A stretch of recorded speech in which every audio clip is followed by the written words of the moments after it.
Hello and welcome to this month's workshop on sibling rivalry. Today we're going to give you a few tips on how to create more harmony and cooperation in the sibling relationships in your family.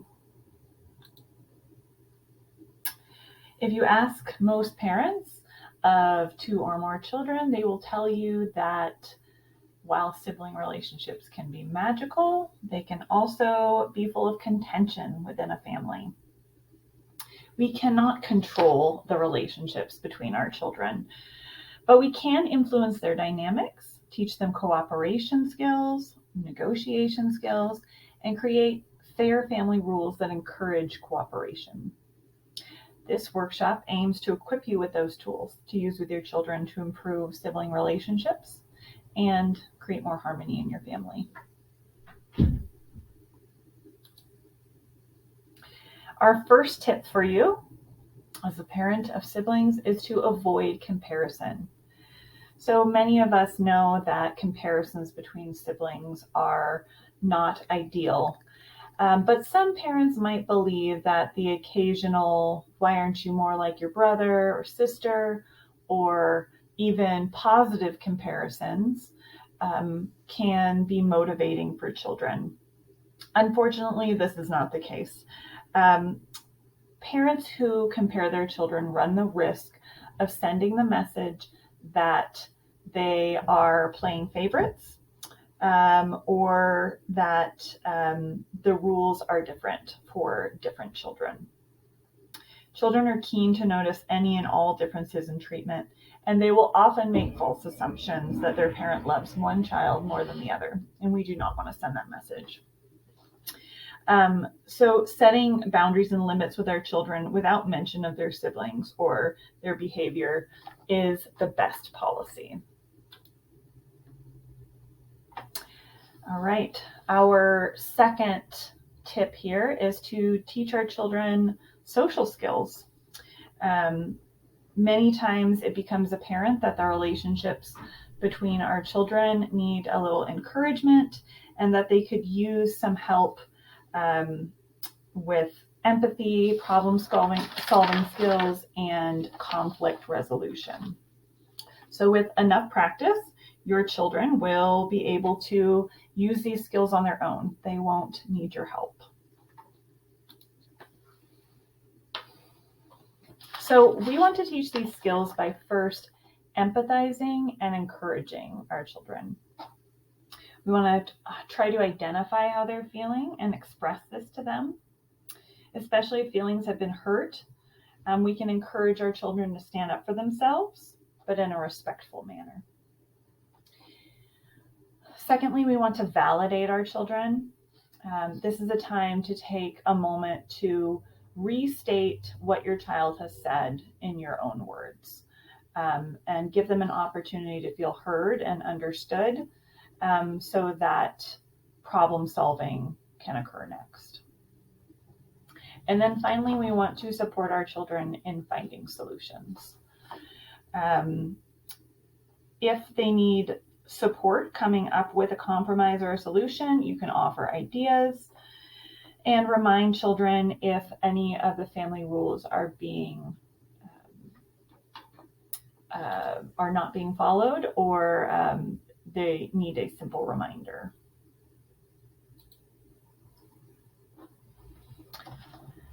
So many sibling disagreements start over shared space or a disagreement over possessions. So creating clear limits and expectations regarding space and possessions can prevent many arguments from happening in the first place. To do this, we want to first create family rules for personal possession. We want to empower our children in their own ownership of their toys and possessions. And of course, we want to encourage generosity, but not at the expense of forcing a child to share.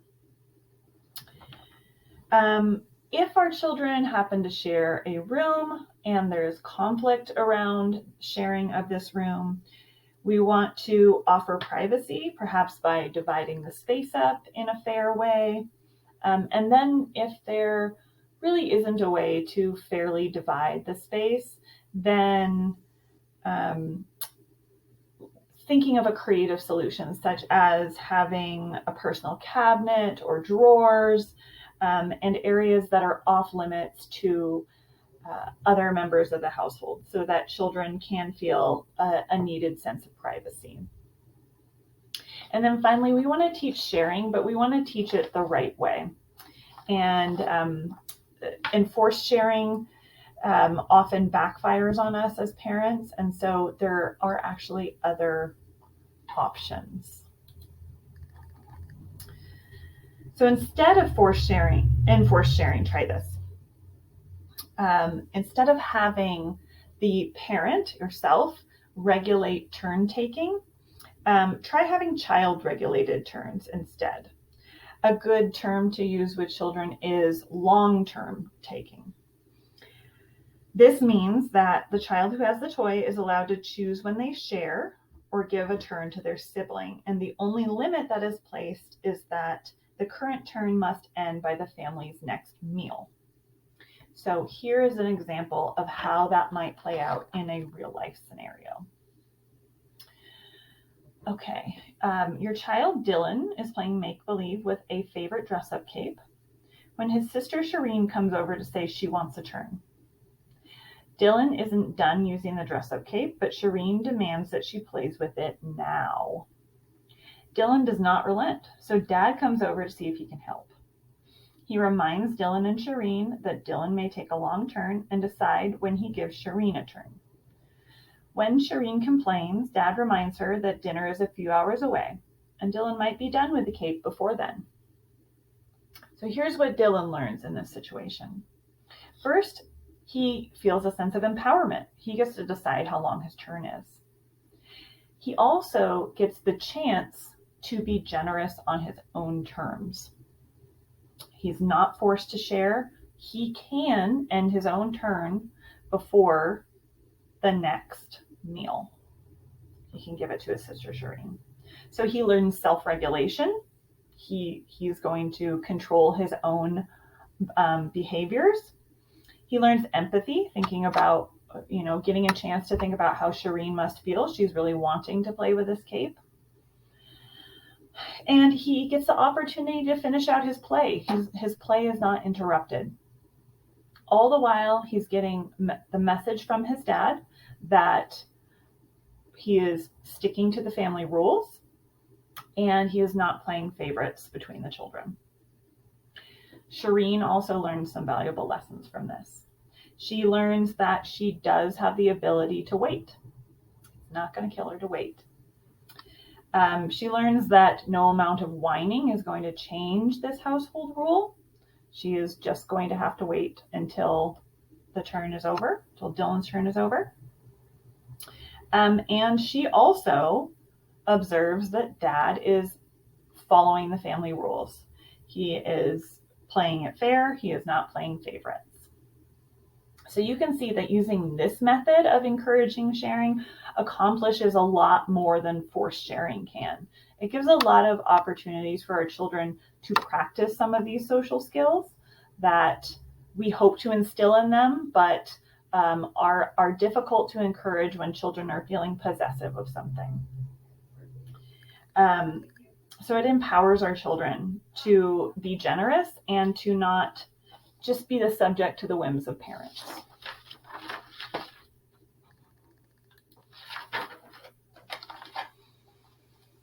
One final suggestion for encouraging cooperation is having a cooperation jar between siblings. So this cooperation jar incentivizes teamwork between siblings. And so every time you observe your children working together, playing together without fighting, or expressing themselves respectfully, even if it is within an argument or a disagreement, a coin is added to the jar. And this continues until it's full. Then, when the jar is full, the siblings get to decide together how they are going to use that money. So this is an idea to just create a shared goal And the shared goal has it has the added bonus of being cooperation. All right, some final parting notes for this workshop. It's tempting as parents to try to have a high level of control in the relationships between our children, but at the end of the day, their relationships belong to them. They are not ours to force or to control. But we can, as parents, create an atmosphere of cooperation, respect, and appreciation in our homes in the hopes that our children will emulate this behavior in the future. And we hope that that gave you a few tips on how to navigate sibling relationships within your family.